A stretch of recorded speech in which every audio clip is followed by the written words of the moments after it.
Hey guys, for today's video, I'm gonna be teaching you how to disable Snapchat calls.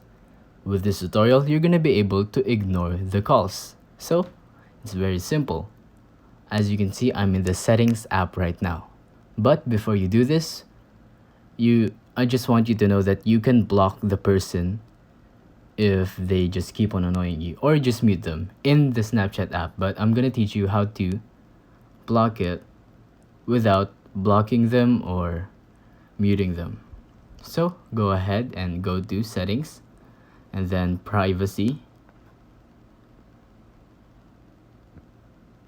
and then tap on microphone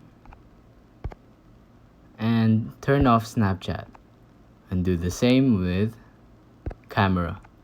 And that's pretty much all you have to do.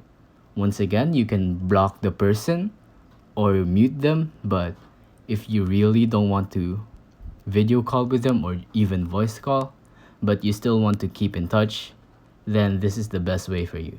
So it's simple as that. If you think this video was helpful, please consider liking, subscribing, and hitting the notification bell. If you have any questions, feel free to comment down below.